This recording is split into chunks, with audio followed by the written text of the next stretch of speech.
ପିଲାମାନେ ଆଜିର କାର୍ଯ୍ୟକ୍ରମକୁ ସ୍ୱାଗତମ।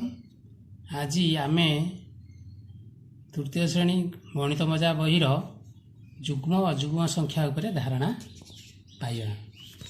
ଯୁଗ୍ମ ଓ ଅଯୁଗ୍ମ ସଂଖ୍ୟା ଉପରେ ଆମେ ଧାରଣା ପାଇବା।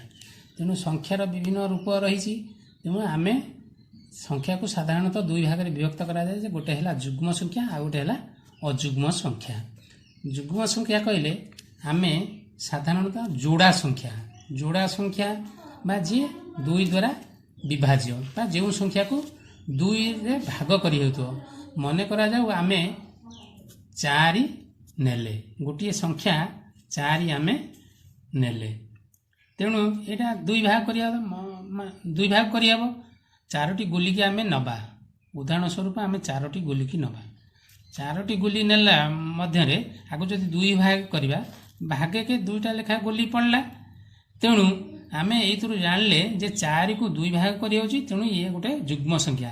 ସେଇଭଳି ଆମେ 6, 8, 12 ଏମିତି ଅନେକ ସଂଖ୍ୟାକୁ ଆମେ ଉଦାହରଣ ଭାବରେ ନେଇପାରିବା ଏବଂ ତାକୁ ଦୁଇ ଭାଗ ମଧ୍ୟ କରିହେବ। କିନ୍ତୁ ଆଉ କେତେକ ସଂଖ୍ୟା ଅଛି ଯାହାକୁ ଦୁଇ ଭାଗ କରିହେବ ନାହିଁ। ମନେ କରାଯାଉ 15କୁ କ'ଣ ଦୁଇ ଭାଗ କରିହେବ କି? ହେବ ନାହିଁ। ତେଣୁ 15କୁ ଯେହେତୁ ଦୁଇ ଭାଗ କରିହେବ ନାହିଁ, ଏଇଟା ଯୁଗ୍ମ ସଂଖ୍ୟା ନୁହେଁ। ଏଥିରୁ ଆମେ ଜାଣିଲେ ଯେ ଯେଉଁ ସଂଖ୍ୟାକୁ ଦୁଇ ଭାଗ କରିହେବ ସେଇଟା ହେବ ଯୁଗ୍ମ ସଂଖ୍ୟା। ତାହେଲେ ଆହୁରି ଏହାକୁ ଅନ୍ୟ ପ୍ରକାରରେ ଆମେ ଯଦି ଚିନ୍ତା କରିବା, ଭାବିବା, ଦେଖିବା ଯେ ଧର 10କୁ ଦୁଇ ଭାଗ କରିହେଉଛି, 22କି ଦୁଇ ଭାଗ କରିହେଉଛି, 34କି ଦୁଇ ଭାଗ କରିହେଉଛି, ବୁଝିଲ? ତାପରେ 36।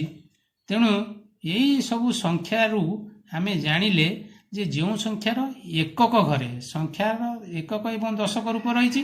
ତେଣୁ ଯେଉଁ ସଂଖ୍ୟାର ଏକକ ଘରେ, 10ର ଏକକ ଘରେ 0 ଅଛି, 22ର ଏକକ ଘରେ 2 ରହିଛି, 34ର ଏକକ ଘରେ 4 ରହିଛି, ସେଭଳି 36, 48 ଏଥିରେ ସବୁ ଏକକ ଘରେ ସବୁ ଯାହାର। ଏଥିରୁ ଆମେ ଜାଣିଲେ ଯେଉଁ ସଂଖ୍ୟାର ଏକକ ଘରେ 0, 2, 4, 6, 8 ଇତ୍ୟାଦି ରହିଥିବ ତାହା ମଧ୍ୟ ଯୁଗ୍ମ ସଂଖ୍ୟା ରୂପେ ପରିଗଣିତ ହେବ। ତେଣୁ ବୁଝିପାରିଲ ଯେ ଯୁଗ୍ମ ସଂଖ୍ୟା କାହାକୁ କୁହାଯାଏ? ତେଣୁ ଯୁଗ୍ମ ସଂଖ୍ୟା ହେଲା ଯାହାର ଏକକ ଘରେ 0, 2, 4, 6, 8 ଥିବ, ସେ ଯୁଗ୍ମ ସଂଖ୍ୟା ବା ତାକୁ ଦୁଇ ଭାଗ କରିହେଇଥିବ। ତେଣୁ ଆମେ ଉଦାହରଣରେ ଅନେକ ବଡ଼ ବଡ଼ ସଂଖ୍ୟାକୁ ମଧ୍ୟ ଆମେ ଜାଣିପାରିବା ଯେ ସେଇଟା ଯୁଗ୍ମ ସଂଖ୍ୟା କି ଅଯୁଗ୍ମ ସଂଖ୍ୟା।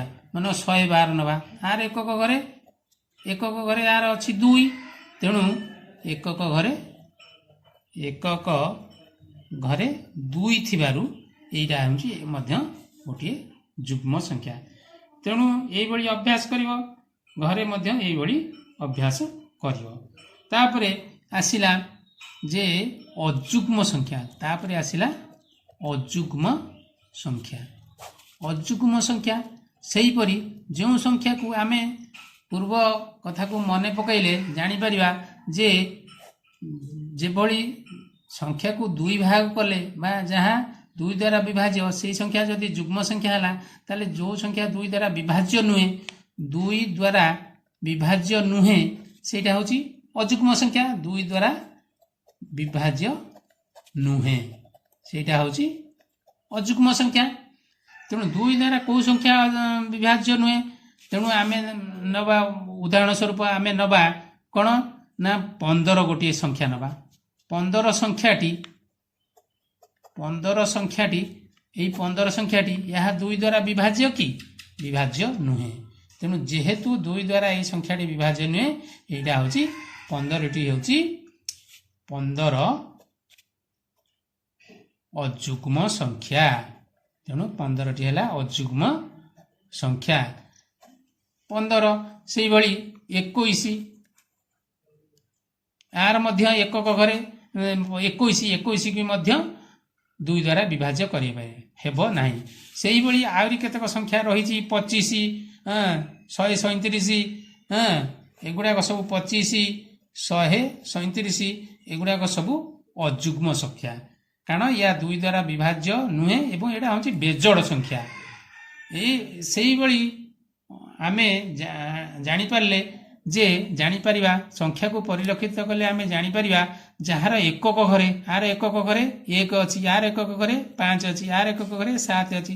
ଯେଉଁ ସଂଖ୍ୟାର ଏକକ ଘରେ 1 3, ଯେଉଁ ସଂଖ୍ୟାର ଏକକ ଘରେ 1 3 5 7 9 ଇତ୍ୟାଦି ରହିଥିବ ତାହାକୁ ଆମେ ଯେଉଁ ସଂଖ୍ୟାର ଏକକ ରହେ ତାହାକୁ ଆମେ ଅଯୁଗ୍ମ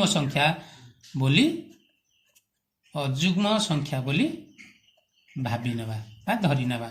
ତେଣୁ ଯୁଗ୍ମ ସଂଖ୍ୟା ଅଯୁଗ୍ମ ସଂଖ୍ୟା ସେଇଭଳି ଏଇ ସଂଖ୍ୟା ଗୁଡ଼ିକୁ ଦେଖ ଯେ ମୁଁ କେତେ ଗୁଡ଼ିଏ ସଂଖ୍ୟା ଲେଖୁଛି, ଏଇ ସଂଖ୍ୟା ଗୁଡ଼ିକୁ ଦେଖ ଯେ ଆମେ ଲେଖିବା 33 ର ଏକକ ଘରେ କ'ଣ ରହିଛି 3 ରହିଛି।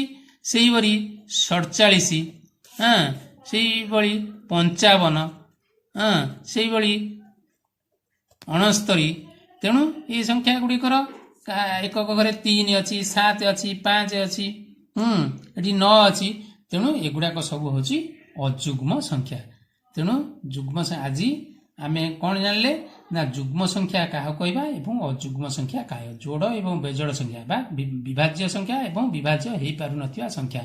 ଏଇଭଳି ତମେ ଘରେ ଯୁଗ୍ମ ସଂଖ୍ୟା ଏବଂ ଅଯୁଗ୍ମ ସଂଖ୍ୟା ଗୁଡ଼ିକୁ ଲେଖି ଯୁଗ୍ମ ସଂଖ୍ୟା ଏବଂ ଅଯୁଗ୍ମ ସଂଖ୍ୟାକୁ ଅଭ୍ୟାସ କରିବ ଏବଂ ତା ବିଷୟରେ ଅନେକ ତଥ୍ୟ ଜାଣିପାରିବ।